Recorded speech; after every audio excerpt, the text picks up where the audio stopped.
afternoon from Copenhagen. Welcome to the webinar launch of the new Pocket Guide to NDCs, Experience in Updating and Revision, which is hosted by the UNEP DTU Partnership here in Copenhagen and ECBI, the European Capacity Building Initiative. My name is Julie and I work as a research assistant at the UNEP DTU Partnership. I will give a brief welcoming with a few practicalities before I hand over to Anju Sharma, who will be the moderator for today's webinar. This webinar is going to be about 75 minutes long, including time for a Q&A at the end. The webinar will be available on UNEP DTU YouTube channel in a week's time and also on ECBI's webpage. On these websites, you can also find the new Pocket Guide to NDCs, where you can download a version.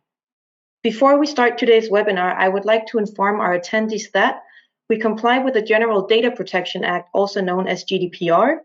This means that your personal data, such as name, email, workplace, etc., is safely processed and stored, and all of your rights pursuant to the GDPR are respected. You have full access to the data being processed about you. At any time, you can request that inaccurate data be deleted or rectified. For access or further information, please contact the people which are presented here. A few things about the UNEP DTU Partnership. The UNEP DTU Partnership is between the UN's Environmental Programme and the Technical University of Denmark. Our work focuses on assisting developing countries transition towards more low-carbon development path and supports integration of climate resilience in national development through in-depth research, policy analysis, and capacity building initiatives. And now I would like to hand the floor over to Anju. Thank you, Julie, and welcome everybody to the launch of our Pocket Guide on NDCs. I'm Anju Sharma and I work for Oxford Climate Policy. So we thought we would use the occasion of the launch of our Pocket Guide to do a quick stock take of where countries stand with their NDCs. As you know, this was meant to be the year when countries were expected to revise and finalize their first NDCs and to begin implementation. But now there's uncertainty because of the COVID-19 pandemic on when countries will be able to finish their revisions and to begin implementation. So we'll hear first of all of what is expected of countries under the Paris Agreement and Rulebook, then a status of where things currently stand, and then experiences from countries on actually finalizing their NDCs during this time of great uncertainty. Let me just say a few words on the Pocket Guide itself. The European Capacity Building Initiative is a network of 3 organizations: Oxford Climate Policy, for which I work, International Institute for Environment and Development, and Legal Response International. And one of the things we do is train young negotiators to the UNFCCC from developing countries. And the Pocket Guide series was basically started to help with this training. And we have a range of pocket guides on many of the complex thematic issues that are discussed under the UNFCCC, including transparency, loss and damage, capacity building, etc. We also have a guide on the complete Paris Agreement and its rule book, which came out earlier this year. And we have guides on more practical elements like the architecture and processes of the UNFCCC. You can download these guides at ecbi.org/pocket-guides. And we also have a limited number of hard copies that we've printed out that you can request. You can write to me at the email address that you'll find in the digital version of the guide. So the NDC guide was produced in collaboration with UNEP DTU. We produced the first version in 2018, and then we updated it this year to include the implementation guidelines that were agreed in Katowice. And the update of the NDC Pocket Guide was supported by the Climate Policy Support Program of GIZ on behalf of the German Federal Ministry for Economic Cooperation and Development. They also provided comments on the update, along with many negotiators from developing countries and from the NDC partnership. So in general, GIZ is supporting the NDC update and enhancement process in many developing countries. So without further ado, let me introduce the author of the guide, Fatima-Zahra Taibi. Fatima is a senior advisor at UNEP DTU Partnership. Her work is focused on supporting countries to implement the elements of the UNFCCC. So not just the NDCs, but also transparency, implementation, financing. She worked with the UNFCCC before this on the Kyoto mechanism and on cooperative approaches. And Fatima will give us a brief summary of the guide. Over to you, Fatima. Hi, good morning, good afternoon, colleagues, and welcome to all to this webinar on the launch of the NDC Pocket Guide. It will be my pleasure today to walk you through some of the topics that we have touched upon in this Pocket Guide and that are very relevant for this period, which are the requirements of the Paris Rulebook when it comes to the process of revision and submission of the NDCs in 2020. I will also give you a brief status of the situation so far with regard to the submissions. But first, before starting, what are NDCs? So NDCs are nationally determined contributions. They are actions that parties to the Paris Agreement plan to undertake to address climate change. A party's contribution is nationally determined according to its national circumstances and priorities. So with this regard, the Article 4.2 of the Paris Agreement states that each party shall prepare, communicate, and maintain successive nationally determined contributions that it intends to achieve. And parties shall pursue domestic mitigation measures with the aim of achieving the objective of such contributions. So here we can understand that NDCs are the global response to climate change, as all countries are to contribute to the fight against climate change. This is different from what we had under the old regimes, the Kyoto Protocol, where only Annex 1 countries had commitments. Now all have to contribute in the light of their capacities and national circumstances. So this global response to climate change and these contributions from parties should contain efforts that are ambitious and that contain mitigation as per Article 4 of the Paris Agreement, adaptation as per Article 7, finance as per Article 9, technology development and transfer as per Article 10, and capacity building as per Article 11, and transparency as per Article 13. So this defines more or less what the content of an NDC should be, even though only mitigation is compulsory to have in the NDCs. Parties are encouraged to have all these other elements in their NDCs, and that's specifically adaptation, which is championed by developing country parties. So as I said, these efforts have to be ambitious and communicated by all parties, and they have to present a progression over time. And all this with a view to achieve the purpose of the Paris Agreement, which is limiting the warming to well below 2 degrees and pursuing efforts to limit warming to 1.5 degrees above pre-industrial levels. And also, this is important as well, to enhance adaptation and climate resilience efforts and make financial flows consistent with the pathway towards low emissions and climate resilient development. So how are these communicated? How are these NDCs to be communicated, and what are the cycle that they will be following according to the Paris Agreement? So first, countries have to develop and communicate NDCs to the UNFCCC. This should be done every 5 years. However, this might be adjusted. Each country can adjust its NDC as long as it is to enhance the ambition. And each successive NDC should represent a progression beyond the previous one and reflects the highest possible ambition. This NDC should also reflect common but differentiated responsibilities and respective capacities in the light of the different national circumstances. So once these NDCs are developed and communicated, countries have to implement them and monitor their implementation at the national level. And then, according to the enhanced transparency framework, they have to report on this implementation every 2 years, as per through the BTR, the biennial transparency report. And then participate in a global stocktake that will take place every 5 years to assess the collective progress towards the achievement of the Paris Agreement.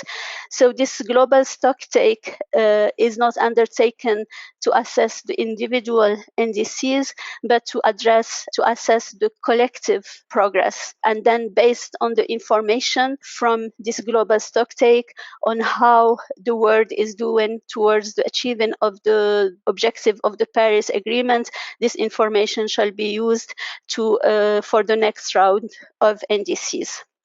So this is the cycle in general. Let us now look at how it looks like for 2020 NDCs. So for the 2020 NDCs, parties were urged to consider the significant emission gap between the aggregate effect of NDCs, aggregate effect of mitigation efforts in an aggregate emission pathway consistent with 2 or 1.5 degree pathway when preparing their 2020 NDCs. So the issue was that even if the current NDCs that were submitted in 2016 and afterwards were to be fully implemented, the remaining carbon budget for the 1.5 target will be depleted by 2020, and 80% of it depleted for the 2 degree goal. If the emission gaps is not closed by then, it will therefore become extremely unlikely that even the well below 2 degrees goal can be achieved. Therefore, there was this request to parties to revise their NDCs and submit them in 2020. So the cycle before the COVID pandemic looks like the graph the diagram that we have in the slide. So parties were supposed to be submitting their NDCs, their new or updated NDCs in February 2020, and then the Secretariat was to prepare a synthesis report for COP26. And then in 2023, 2022, 2023, the 3 phases of the global stocktake were to be undertaken, and then a new round of submission would have happened in February, March 2025. Now, with the COVID pandemic and probably other factors, most countries have still not submitted their new or updated NDCs. I will go to the status of submission later in my presentation. But for now, even though Patricia Espinosa has recently urged parties to submit their NDCs as soon as possible, we still don't see that many submissions come in for the time being. Also, parties were invited to communicate long-term low-emission development strategies. But why parties had to submit new NDCs in 2020? So this was basically to raise ambition, as I have mentioned before, because of the significant gap between the current efforts and what needs to happen. So that was the first reason. The second reason was to ensure that NDCs have a time frame of at least 2020.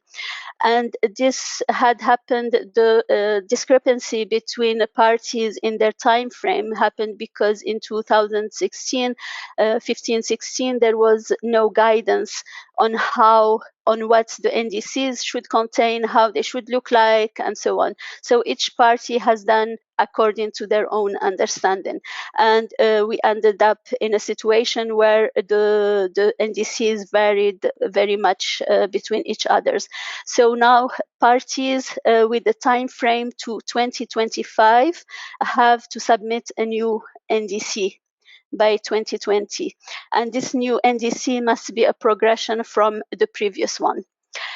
When it comes to other parties that have a time frame to 2030, then they are only required to update their NDC and for the purpose of enhancing them and specifically to raise ambition. So just let me touch upon the time frame. So the NDCs have to have a common time frame.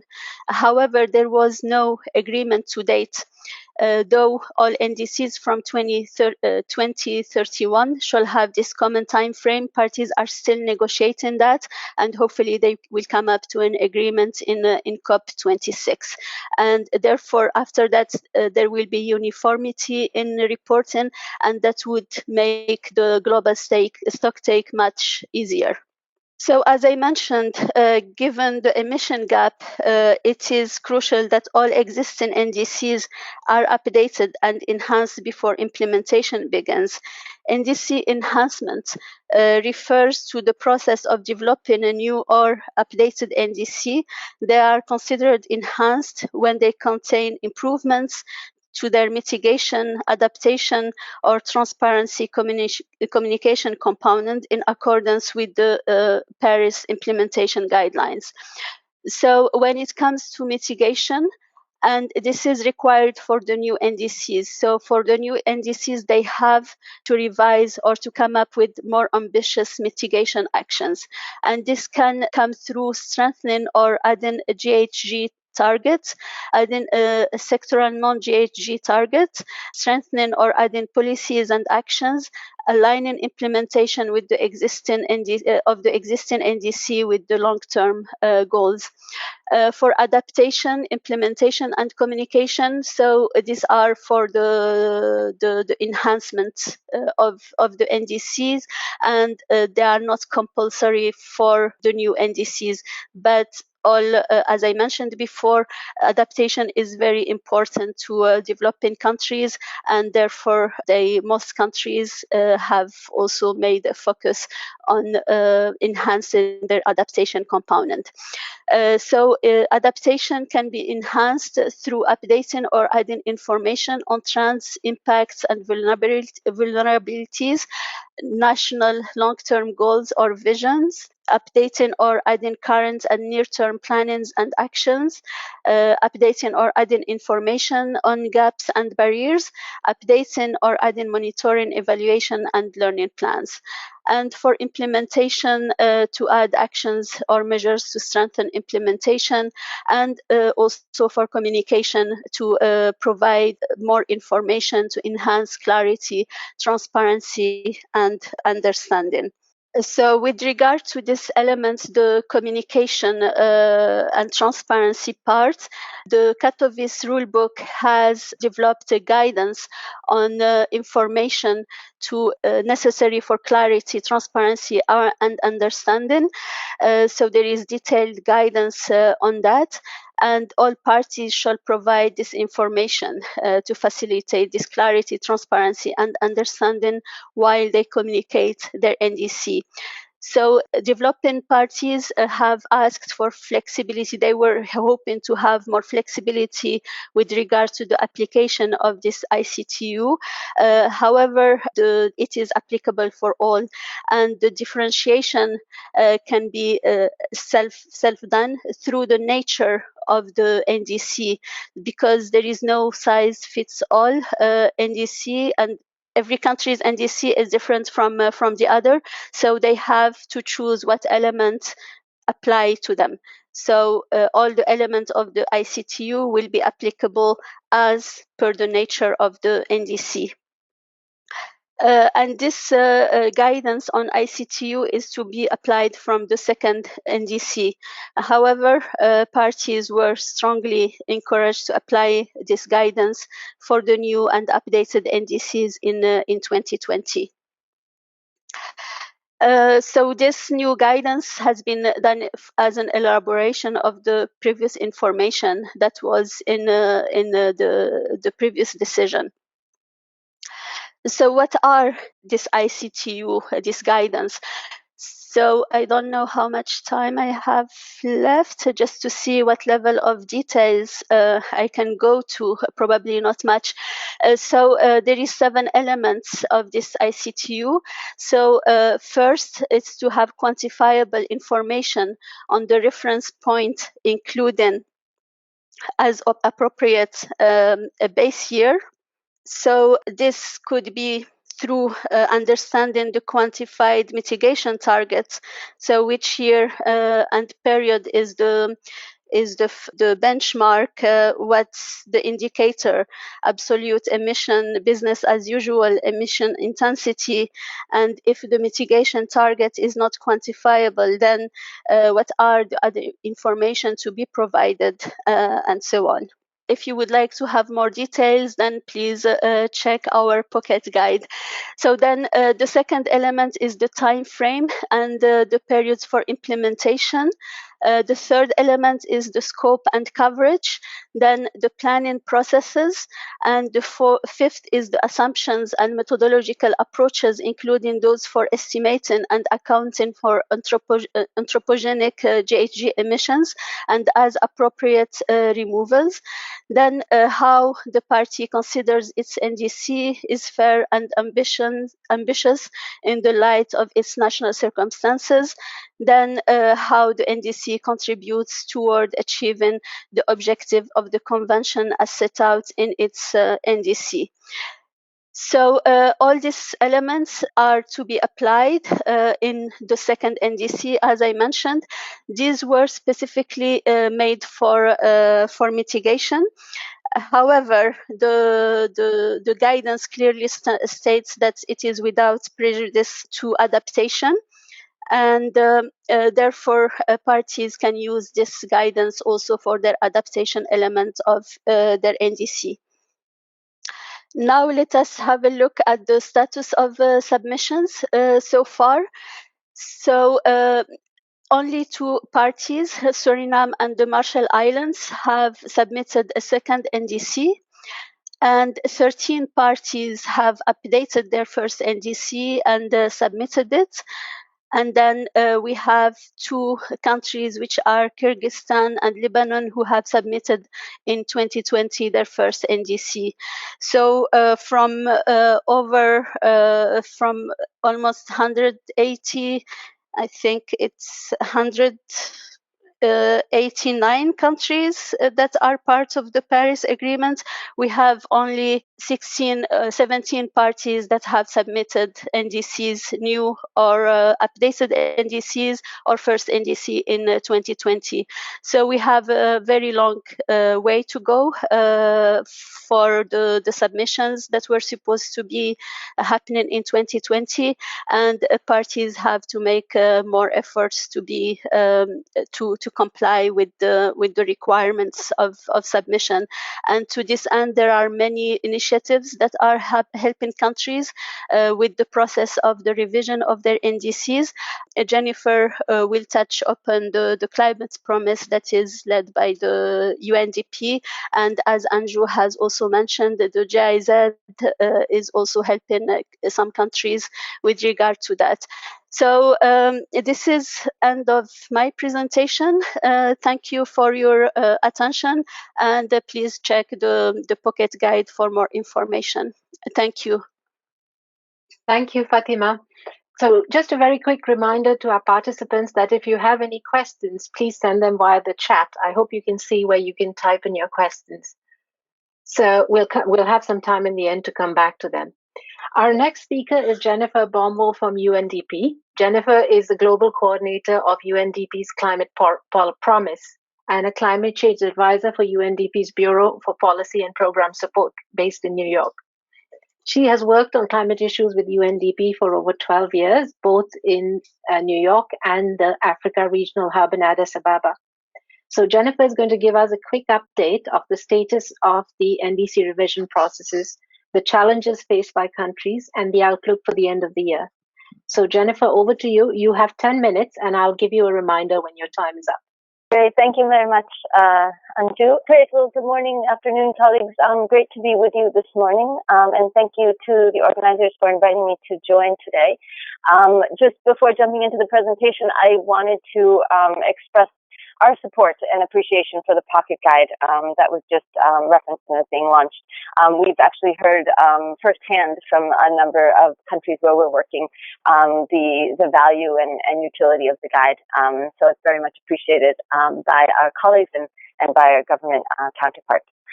So as was mentioned, I'm going to provide a bit of a global overview showing some general trends that we're seeing around some of the NDC revision and enhancement processes.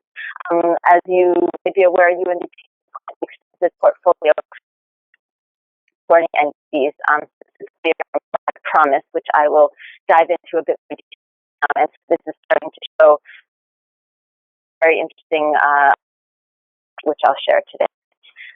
So to put this a bit in context in terms of how UNDP is framing our support on NDCs, we really look at it across three pillars, and of course they're very closely interconnected. The first being focused on ambition. So how do we support countries to strengthen their climate pledges through their NDC revision process and towards the SDGs. Second, looking at scaling up climate action to actually deliver the impact on to implement the NDCs and see that action and that ambitious impact.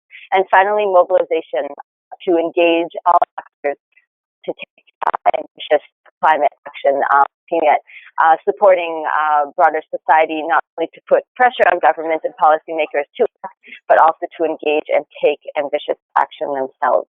So today I'll dive into this first pillar, looking at the work that we're doing under the Climate Promise, which is really focused on supporting countries on NDC enhancement.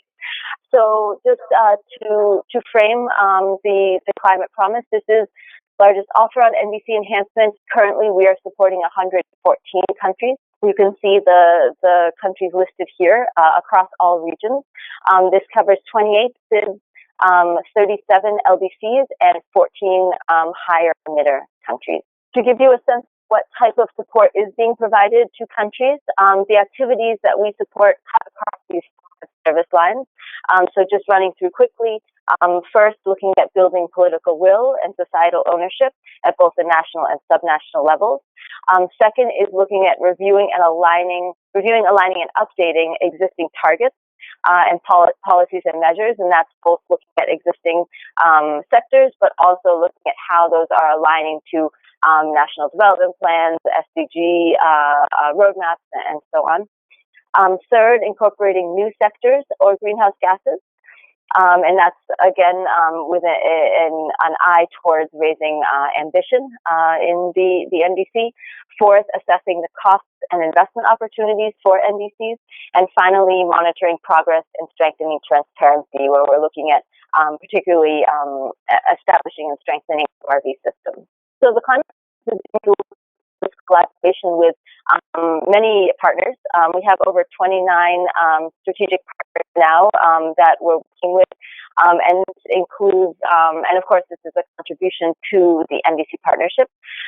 This includes about 11 partners, which you'll see in this bottom figure here, which are actually jointly delivering some of the activities under the Climate Promise. And this gives a bit of a snapshot on which areas we're working with partners on mitigation and adaptation, and then the word cloud inside showing the CMAP area. So with a focus on renewable energy. So one of the key trends that we're tracking under the Climate Promise is to look at countries' intentions around enhancing adaptation and raising mitigation ambition in their revised and enhanced NDC. So we found that a majority of countries, especially CIDs and LDCs, do intend to increase their climate ambition despite the impact of COVID-19. And you'll see in the figures below that the inner circle represents the intention of countries that were recorded in April at the onset of the COVID pandemic, and the outer circle represents the intentions that were recorded in August a few months later at the heart of the pandemic in many countries. On the adaptation side, a majority of countries do plan to enhance adaptation, and this hasn't changed much since the impact of COVID.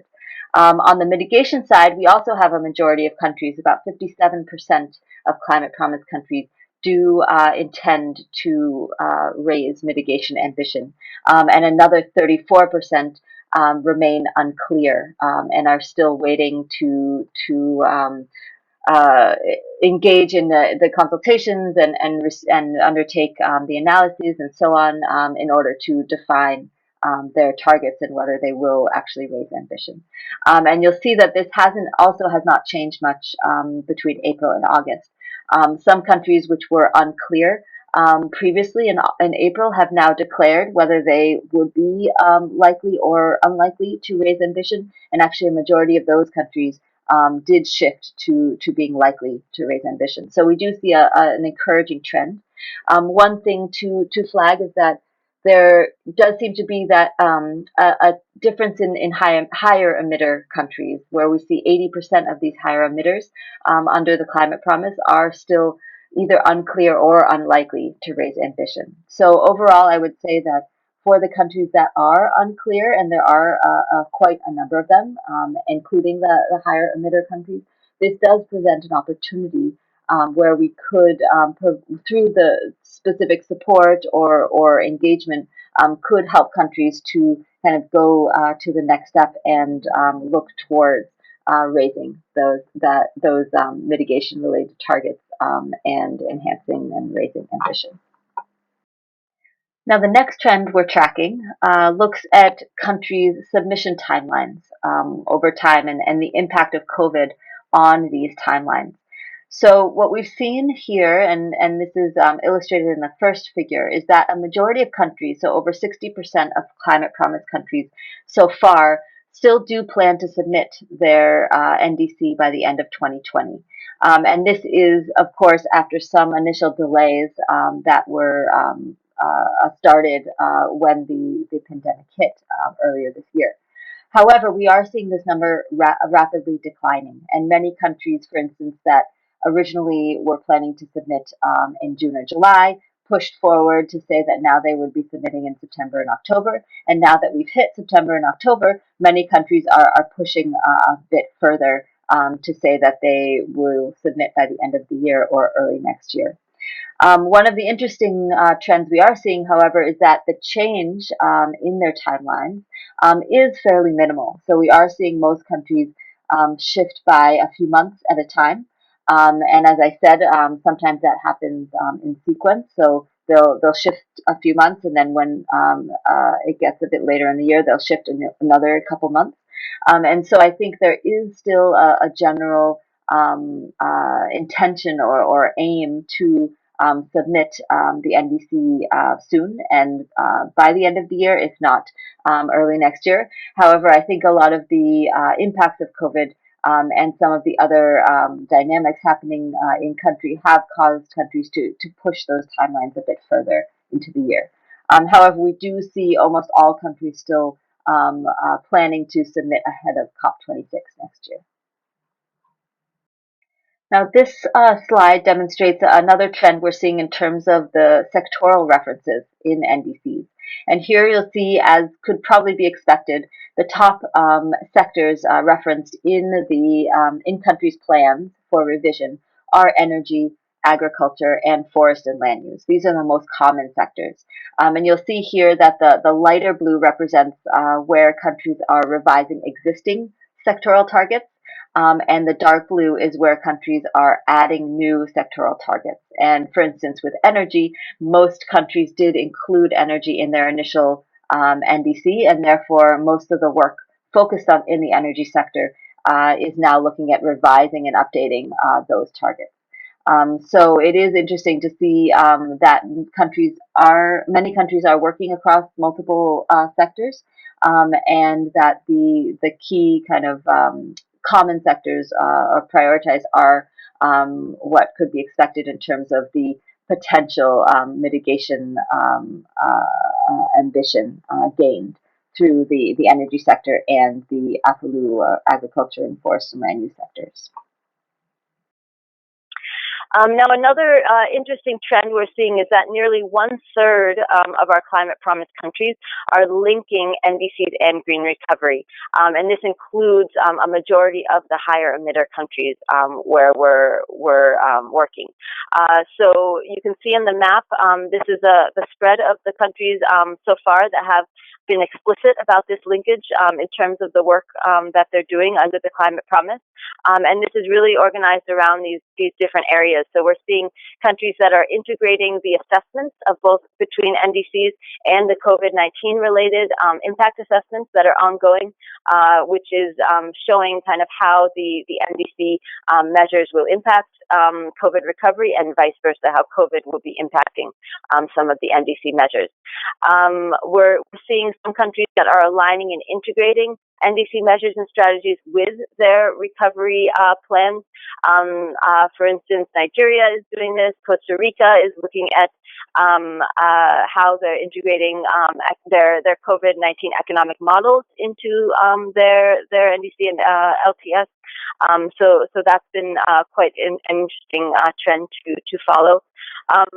Third, looking at aligning a climate finance and recovery finance together, so that the impact is much greater, both on the climate action as well as helping to advance green recovery efforts. Strengthening capacities and coordination between ministries of finance and environment, ensuring that the actors are working closely and aligning the different processes as they move forward.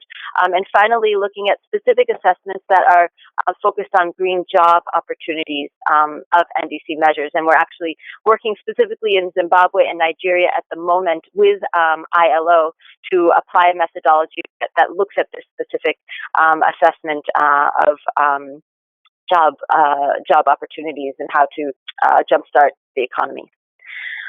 Okay, I know I'm running out of time, so let me speed up a little bit. The last trend that I'll focus on is looking at how NDCs seem to be aiming for more inclusive and country-driven processes. So 94% of climate promise countries are really prioritizing the political will and societal ownership as part of their NDC enhancement. And you see this in terms of a lot of focus on gender mainstreaming into NDCs, looking at engaging youth in the process and also incorporating youth-sensitive elements into their NDC, enhanced NDC, and also looking at coordination and all of a whole of government approaches to this process. So that's very encouraging to see as well.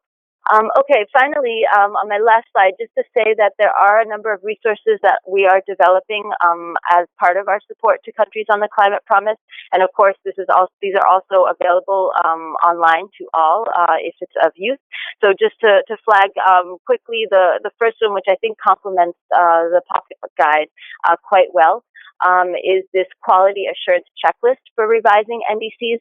And this is developed to help governments and practitioners and civil society to help pursue more robust and ambitious NDCs.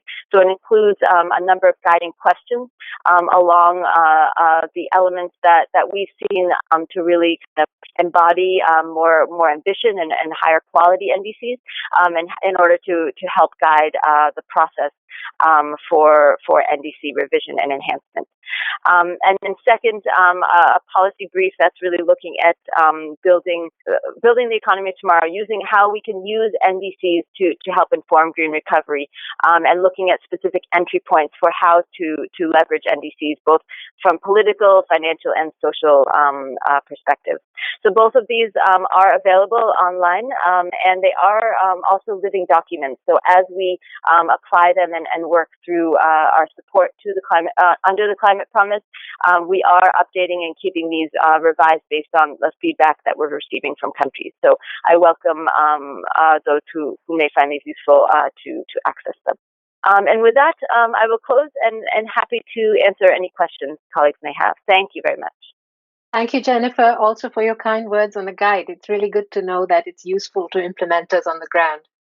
So also to just tell our participants that we'll make sure we have the presentations on our website as well, so you can download them. Our next speaker is Alfonso Galarce. Alfonso works at the Climate Change Office of the Government of Chile, and he coordinated the update of the 2020 NDC for Chile and has supervised the first issuance of Chile's green bonds. So Alfonso's worked with the Ministry of Housing and Urbanism before he started working for the Ministry of Environment and with the Economic Commission for Latin America and the Caribbean and with UNDP. So Chile has already submitted its revised NDC, and we look forward to hearing from Alfonso about the experiences. Alfonso, you have 10 minutes. Okay, so thank you very much for the invitation, and thanks for giving us the opportunity to share our experience of updating our NDC. So first of all, I would like to say that the Chile's updated NDC is our concrete answer to Paris Agreement requirements. So we presented this updated NDC on April 2020. It also gave us clear goals for Chile's sustainable development by 2030. And we also accomplished our commitment as presidency of COP25 to promote raising ambition on NDCs by 2020. So as we were updating our NDC, we also face different challenges. I would like to focus on the three main ones that we had. The first one is to define a participatory and multi-sectoral process to update our NDC in 2015. We also needed to incorporate the most recent scientific recommendations and knowledge into our NDC goals. It has changed since we presented our first NDC on 2015. So we needed to incorporate those type of information. And we also needed to deal with a global climate crisis, but also with the national sustainability challenges. As you may be aware, Chile couldn't host COP25 in Santiago because we have significant social protests, and that implied a challenge for us that was to incorporate these requests from citizens into our international commitments like NDC. So I'm going to explain now how we did that on our NDC. So I'm going to explain you a little about the update process. This process was led by the Ministry of Environment with the active participation of sectoral ministry. In Chile, we have an institutional arrangement, which is a technical team that's part of the different ministries where we discuss most of the technical issues. So that's where we concentrated the focus of our discussion. And it was finally approved by the Council of Ministers for Sustainability. So that's the overarching institutional arrangement that we have in Chile, which approves different policies and regulations, and also in this case, our updated NDC. We also promoted the participation of a multi-stakeholder representatives.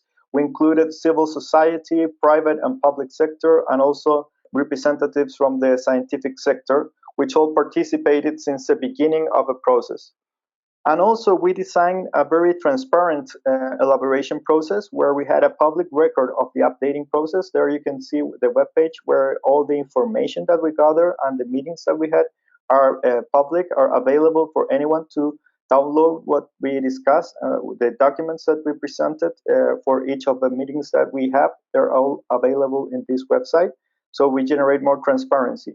We also promoted an early participation process since the beginning, so we could receive suggestions from the different stakeholders that I mentioned before.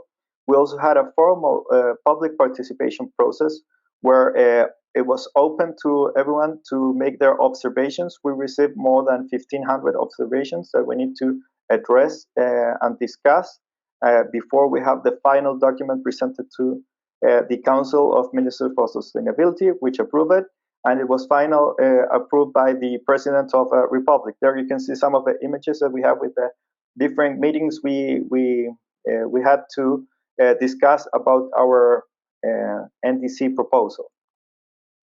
So also science had a very strategic role in our NDC. the inclusion of scientific analysis, for example, the special report of 1.5 degrees presented by IPCC. It was part of a discussion. It generated more confidence in our stakeholders and therefore greater acceptance when we were discussing different measures and some modifications to what we have on 2015. We also use some innovative processes such as call for evidence to obtain more robust information that contributed to the process. And that was part of COP25 scientific committee. It was a special committee created towards the COP25, which made two significant contributions for the NDC. The first one was an investigation called Scientific Evidence for Climate Change in Chile. It was especially made for decision makers. And also we have a specific contribution for the mitigation proposal, where we had a methodological approach and supporting ambition for our NDC that were presented for the authorities. It was made up by more than 600 scientists that worked along the country in Chile, and they presented these specific contributions that were part of our updating process. Well, as I mentioned at the beginning, we also had to address global and local challenges. And for that, we needed to consider the political social reality of a country with very transparent processes where citizens could express their opinions and contribution.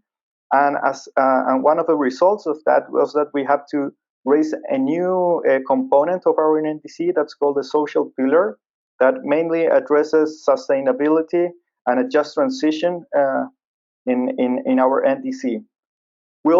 This was built upon political will. We had very clear guidelines and the involvement of main authorities starting from the President of the Republic.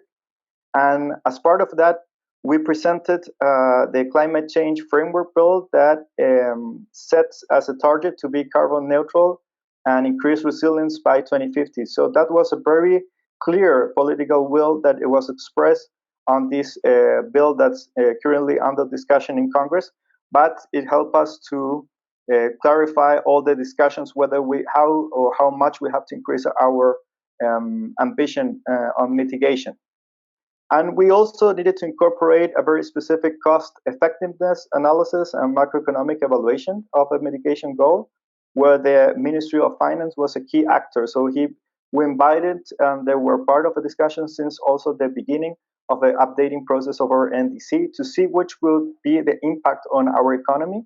That finally it was a very positive impact in the long run. It could increase almost 4.4 our GDP. So it was not only convenient from the environmental perspective, it was also convenient and very convenient from the economic side. So our NDC structure is the one that you're seeing in this slide. We have a mitigation adaptation components that were part of 2015 NDC, but we now incorporated a new one that's integration component that has benefits both for mitigation adaptation, and here we included, for example, oceans and circular economy. For example, forests are part of this component.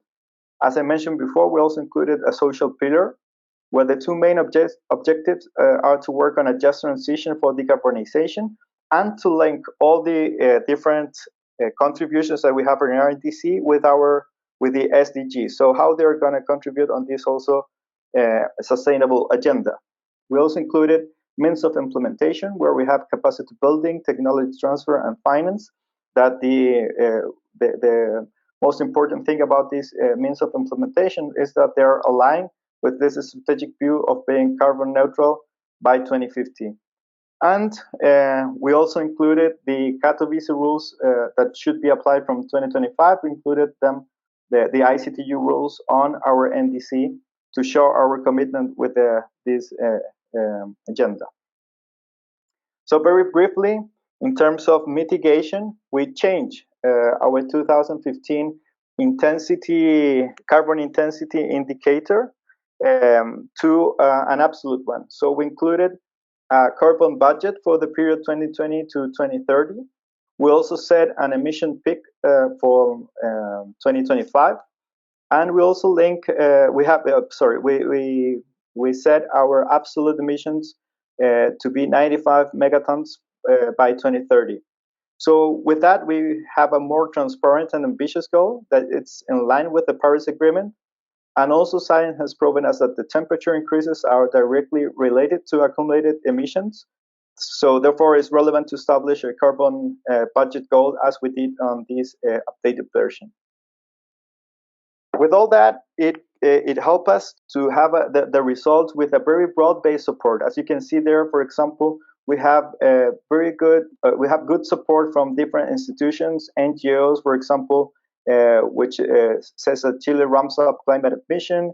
We have an updated NDC that aligns climate and sustainable development agendas, and for an NDC partnership says Chile submits bold 2030 climate plan. So we presented our NDC, even though we have different issues, as I told you at the beginning, with the social protests by the end of a year in Chile. Well, then started this crisis, this COVID crisis, global crisis. And even though we could present on April 9th our updated version to UNFCCC. So that was a very positive action that we could address because we had a very strong work with different stakeholders. So finally, this is my last slide. I would like to say that the lessons we're learned is that, first of all, having a long-term goal of carbon neutrality by 2050, it facilitated setting all these intermediate milestones which consider the NDC goals. This required a high-level political mandate. That was a key issue also. And we have governance arrangements and a clear elaboration process were fundamental, and flexible process, I must say. We needed to change some of the things. For example, the way we have this participation process, it was done in while we were with all these social protests. So we needed to address in different ways. For the first time, we have participation process through webinars and online participation process, and they were very good. We could reach more people. And to finalize, I would say that this multi-stake participation was critical to validate the proposal and to move on, even though all the problems that we have to confront. So thank you very much, and thank you for your attention. Thank you, Alfonso, and congratulations not just on submitting the revision on time, but also for the ambitious NDC and for the comprehensive and participatory process. And it's really interesting to hear that there was opportunity as well in all of this uncertainty, and that you could have a more participatory process as a result of it. Thanks. Next, we'll hear from Daniel Tutu Benefoh. He's the Deputy Director of the Climate Change Unit of Ghana's Environmental Protection Agency, and he's responsible for low carbon development issues, MRE, and carbon markets, and he facilitates the technical aspects for the preparation of Ghana's NDC. So Ghana is now in the process of revision, and it'll be great to hear, Daniel, from you on your experiences, especially during this difficult time. So we're running a bit short of time, so I'll be grateful if you can be as brief as possible. Over to you. Thanks, Daniel. All right, thank you very much, and good morning from Ghana. I just want to start by indicating our commitments in the first NDCs.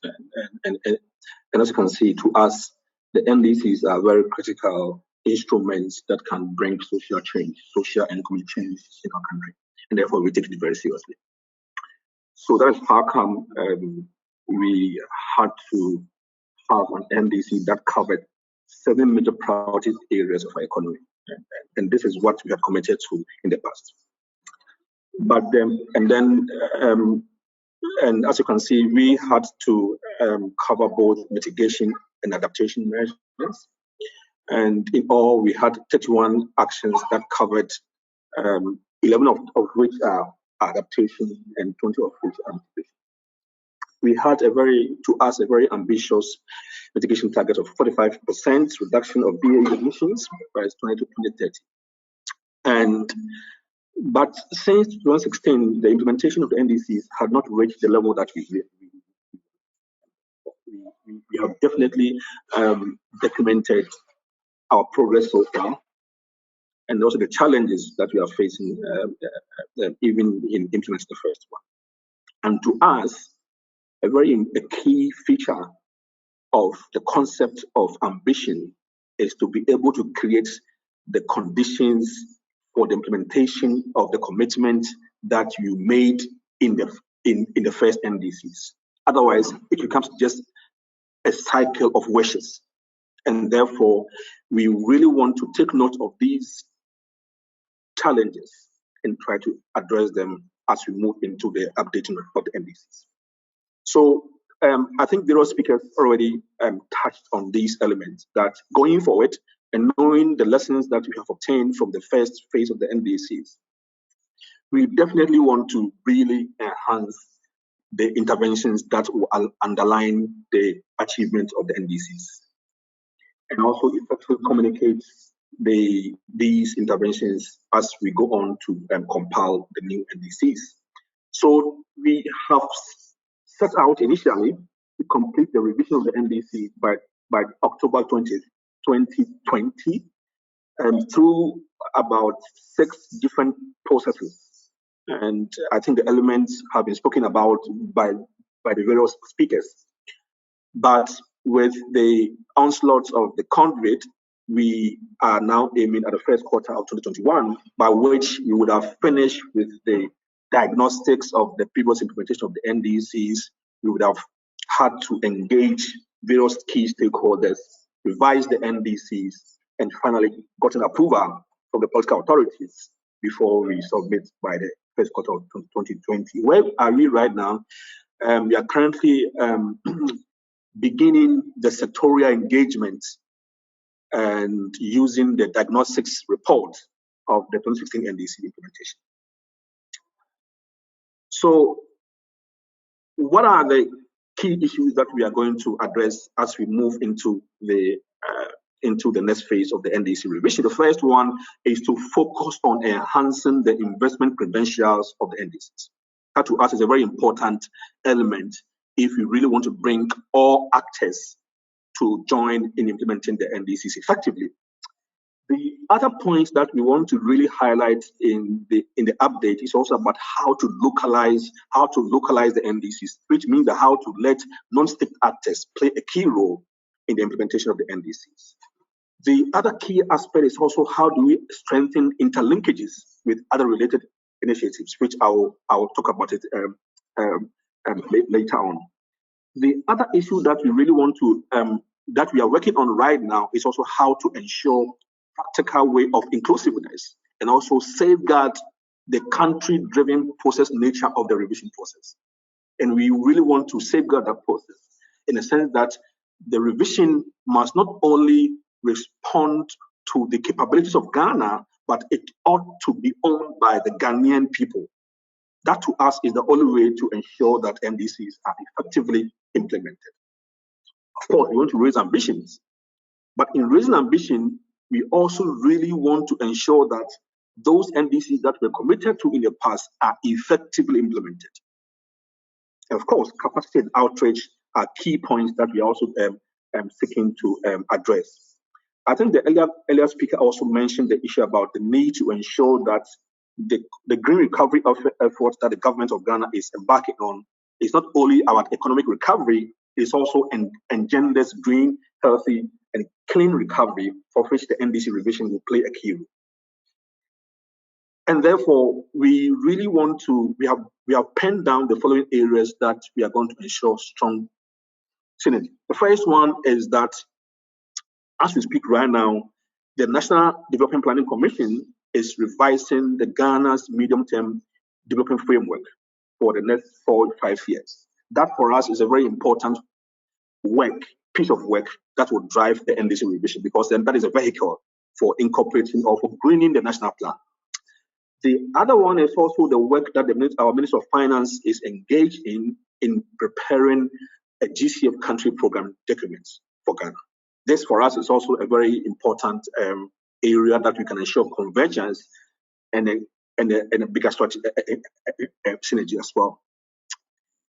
The other aspect of it is also the issue of NAPs that we are implementing right now, which will help us to address the adaptation component of the NDC revision. I also want to highlight the importance of the circular economy agenda in the country, And also, my colleague also mentioned the issue about how to really ensure that just transition and economic education questions are addressed as we move on. So there are many new policy areas that have come up since the first NDCs, and I have listed some of the new policy areas that the government of the day has indicated and pushing forward with the policy and investment. And all these areas are going to inform us. One very big policy area is this issue of establishing an aluminium value chain, which was initially not incorporated into the baseline, and therefore this is also very crucial. The other one is also this relates to the rural industrialization program by the new government as well. So what are we looking at? We are looking at this concept of a whole Ghana approach, where we mobilize key stakeholders to be part of the process from the beginning to the end. And that is a very crucial factor for us. And this slide seeks to address that. The other issue is also about how do we ensure ambition? Or what is our appreciation of the word ambition in the NDCs? We think that our NDC will be ambitious, not in any other way, but simply ensuring effective implementation. And that aligning the NDCs to new policy directions is one of the roles or ways to ensure implementation. The other one, of course, is to ensure that the NDCs are aligned with the overarching SDG agenda for the country. We are also looking at how to really bring on board the ministries that are responsible for the implementation of the NDCs once it is agreed to. The other one is also the involvement of non-state actors, which we believe are also very crucial when it comes to the whole Ghana approach. So it's not going to only be government-driven, but all stakeholders will be on board. We also want to really take advantage of missing and new technologies that were not captured in the previous one, or sectors that were not covered in the previous NDCs as well. And last few slides. So the issue that we are going to look at is in trying to revise the NDCs, we will end up reprioritizing the NDC measures. So it means that there are some of the NDCs in the old one that will be maintained. There are some that we have to refine or define the new scope. There are some we will exclude, and there will be new ones that will be added to the NDC. We are going to strive as much as possible to ensure real practical balance between adaptation and mitigation measures in the NDCs, which will mean that the baselines for the mitigation targets would have to be relooked at. We are also very much concerned about the need to really bring in, revise the budget for the NDCs, and also bring in this issue about how to raise finance to support the NDCs. My last few slides is also areas as to where to get synergies.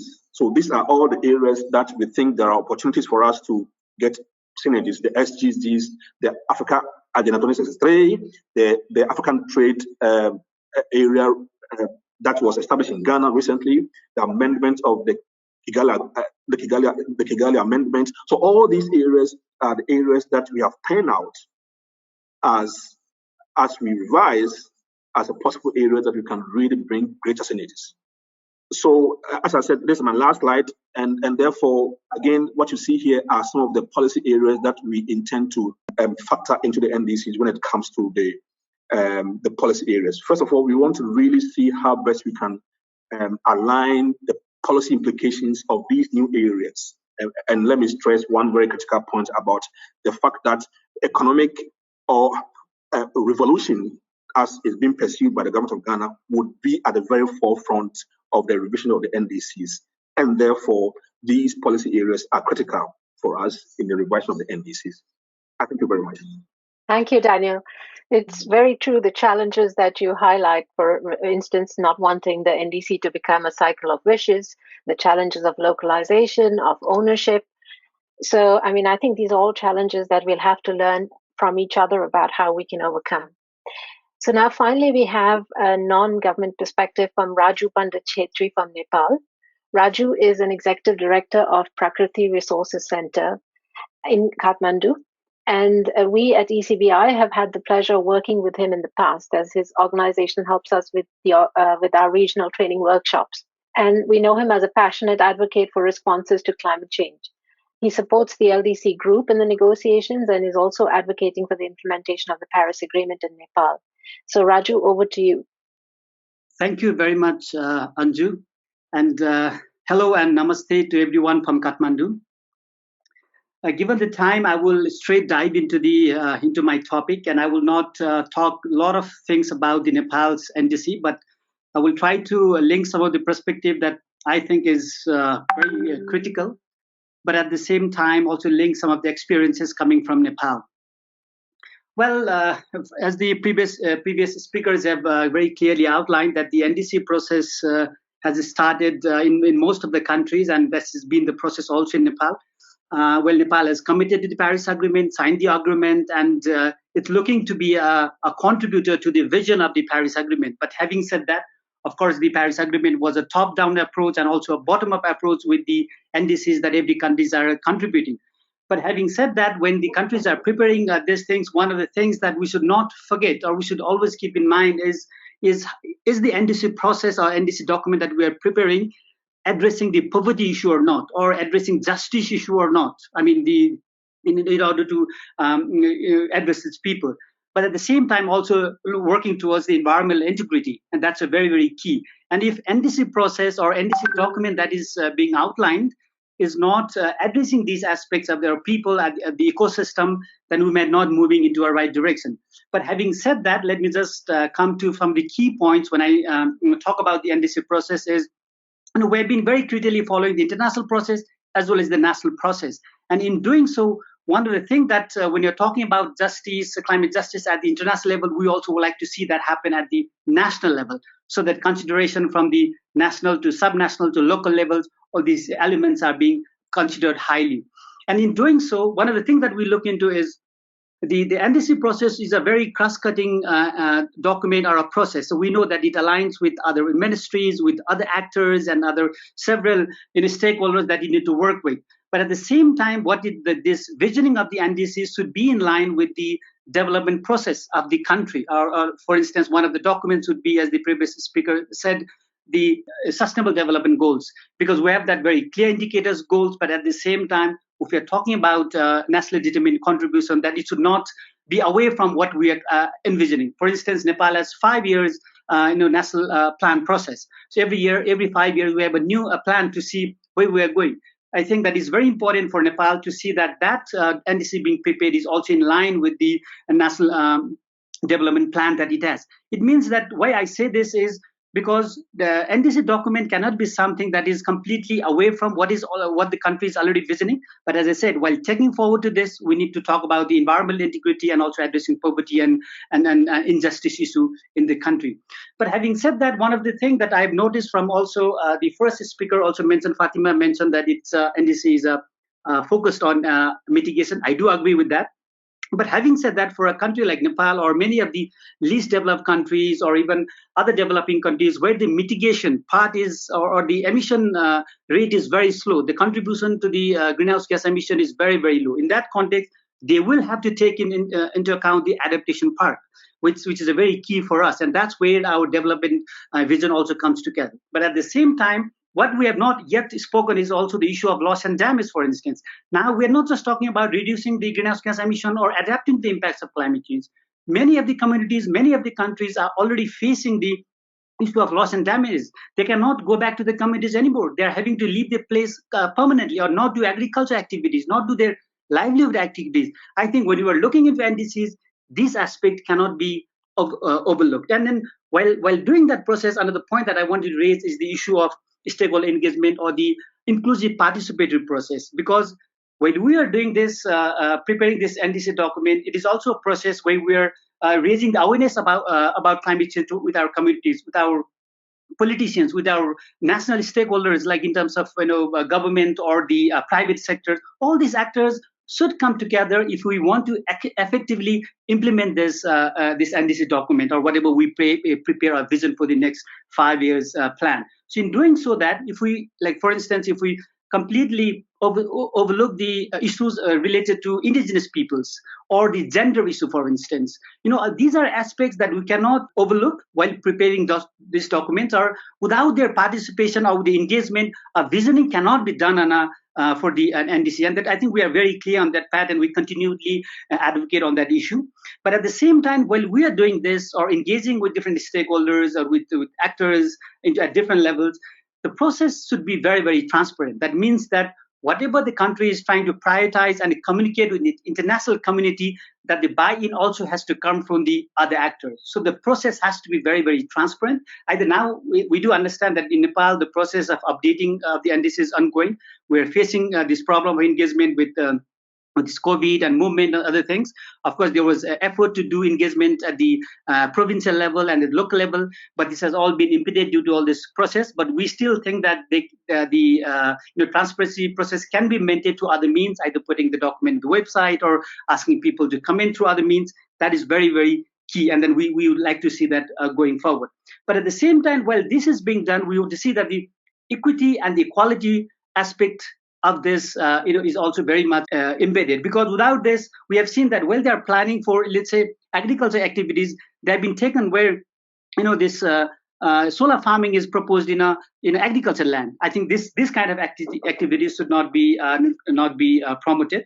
And the 2 points that I also very quickly want to raise is anything that is being planned or envisioned should be backed by finance, or where the finance is coming, how they are going to mobilize this finance is very, very key.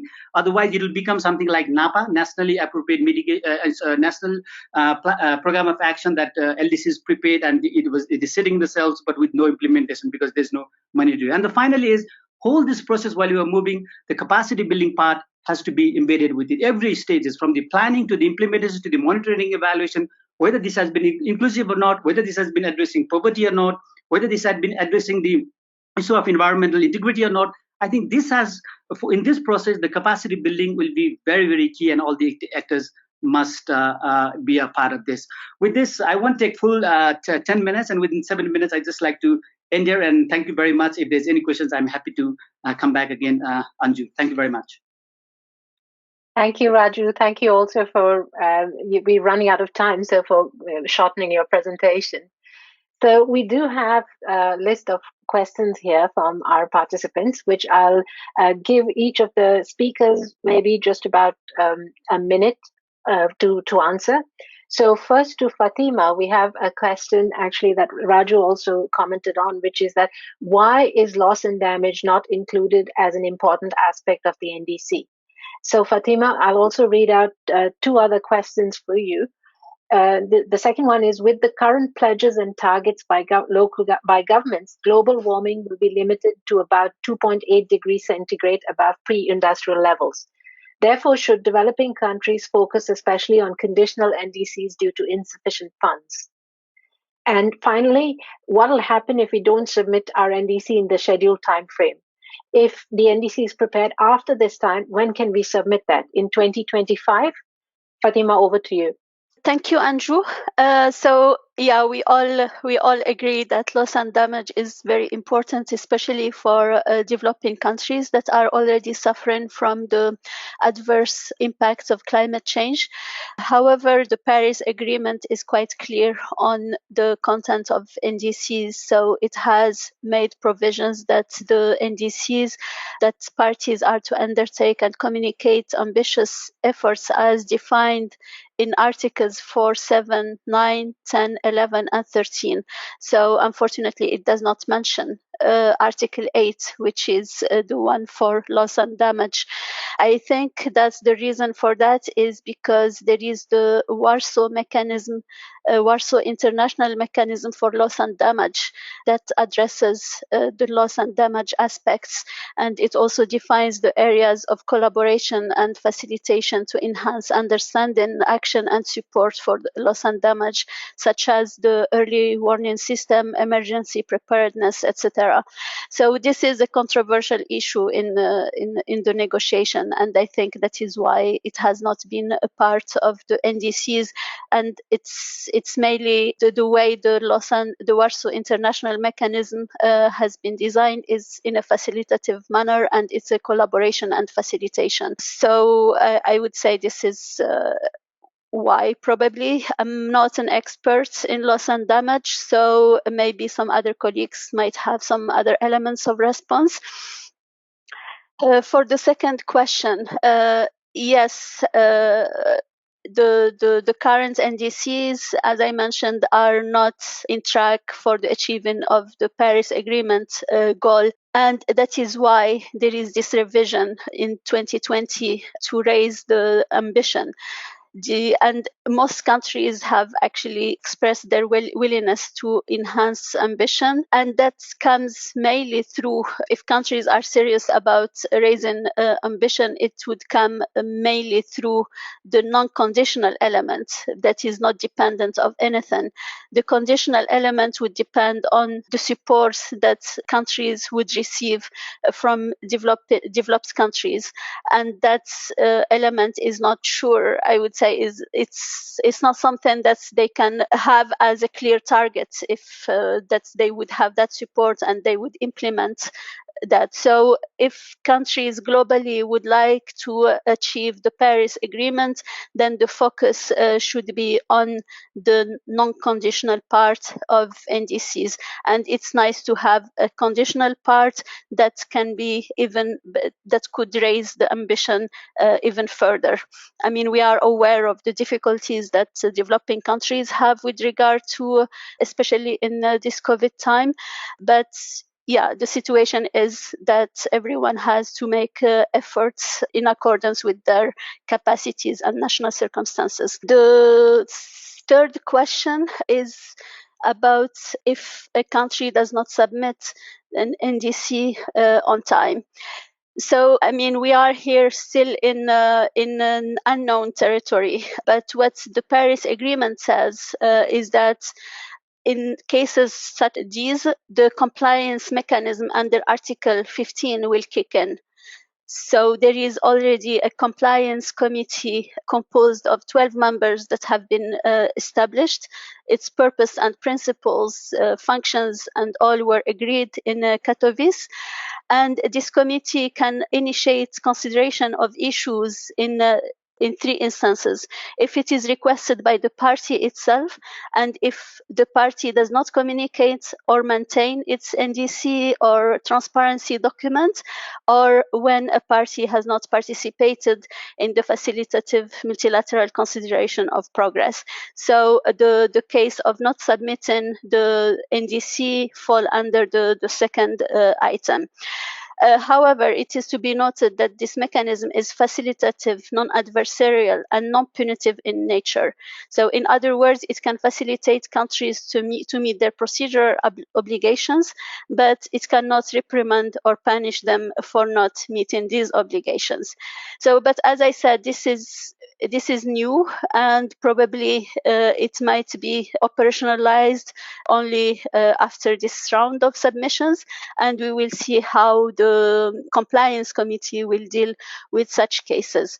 However, I think that if a country does not submit its NDC in 2020, it would still be due, and they would still have to submit it whenever they can. I mean, depending on the consideration by the committee, and probably they should not be waiting for 2025 for sure. So, Jennifer, I have an interesting question for you, but not very much time to answer it. It's on the constraints that countries that provide a higher weight to adaptation in their NDCs than mitigation. One of the constraints is the definitions of sound, smart adaptation indicators for the different sectors. So do the speakers have experiences on the definition of adaptation indicators aligned to UNFCCC requirements in the NDC updated process? And there's another question that you may wish to briefly speak to as well, which is ecosystem-based adaptation visions or actions within the mitigation components of the NDCs. Over to you, Jennifer. Thank you, Anju. On the adaptation indicators question, which I think, as you say, is quite an interesting one, and we could probably do an entire webinar on that. It is something that we see definitely as a challenge in many countries that are looking to strengthen the adaptation component of the NDC, given that I believe there's very limited guidance on this and the specific indicators, and given that this is so context specific, right, in terms of the indicators around adaptation to the country. This is actually something that we are tackling directly. We're working with the University of Maryland to do kind of an analysis looking at both baseline NDCs as well as the updated NDC to assess what some of these indicators could look like, and if there's any sort of common trends or aggregation that can be extracted from what we're seeing. But at this stage, we don't have many answers in that realm specifically to see, just to say that it is something that many countries are tackling. And then, yeah, very briefly on the ecosystem-based adaptation question, as I mentioned, AFLO is one of the most common sectors, a combination of sectors that we're being addressed in and enhancement processes, and nature-based solutions in particular seen as one of the promising ways to raise mitigation ambition. But yes, in many countries we are where we're working, we're seeing that where countries are focusing on nature-based solutions, also looking at the co-benefits of adaptation, and actually vice versa. If they're looking at that sector in terms of adaptation, what some of the co-benefits might be in mitigation, and that's built into many of the assessments and studies that are being done to support the target setting. So it is something that we're seeing, and that link between mitigation and adaptation being very critical there. Thanks. Thanks, Jennifer. So, Alfonso, I'm going to ask you to speak briefly to the question on ecosystem-based adaptation as well, since you discussed nature-based solutions. And also a question directly to you: how will Chile assess whether it is on track to meet its NDC mitigation target on carbon budget? Over to you, Alfonso. Thanks for the question. For the first one about nature-based solutions, I think I didn't mention it, but in our this new pillar that we have, the social pillar, we define eight specific criteria that must be addressed whenever you have any action or a specific target in our NDC. So one of them is that we have to prioritize nature-based solutions whenever we're talking about mitigation or adaptation measures included in our NDC. So that's one of the criteria that must be addressed in the different type of actions that are going to be followed after our NDC was established. So what we're doing currently now is that we're working with the different ministries so to understand which could be those nature-based solutions to be implemented, for example, on infrastructure. So we're working now with the Ministry of Public Works in Chile to see how we can prioritize this type of solutions whenever they have to make an infrastructure project, for example. So that's the way that we're taking action on this. And regarding the second question about how Chile is going to assess whether it's on track to meet its NDC mitigation target on carbon budget, what we're doing is that we currently have an inventory system where we track how good we're doing with our emissions, and that's mainly focused on past emissions. But we're also developing a system that could project the emissions year by year. So that's something that we are working not only within the Ministry of Environment, we're working together with the main ministries that have the most significant emissions in their sector. So we're working with the Ministry of Energy, Ministry of Public Works, Ministry of Agriculture, and together we're building this system. So, and also with the help of Climate Promise from UNDP, we're now starting an MRB system for the overall implementation of NDC. So that's something that we have designed for this project, and now we have to implement the MRB system in Chile. So thank you. Thank you, Alfonso. Daniel, finally, a question for you.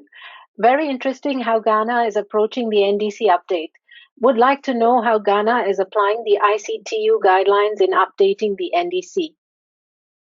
Yes, thank you very much. I mean, we are already. I mean, ICTU is one of the three pillars of the NDC update. So definitely, we are using the elements around that. As I said earlier, is one of the ways to really enhance confidence and transparency in whatever Ghana is going to communicate, and therefore it is very part of the work that we are doing. Thanks. Thanks, Daniel. So now it only remains for me to thank all our panelists for their very informative presentations, to UNEP DTU for their collaboration and for organizing this webinar, and to our participants for staying with us till the end. So just so you know, we'll make the presentations available as soon as possible on our websites, and the recording of the webinar should be available by next week. Thank you again, everybody, and have a great day, rest of the day. Bye.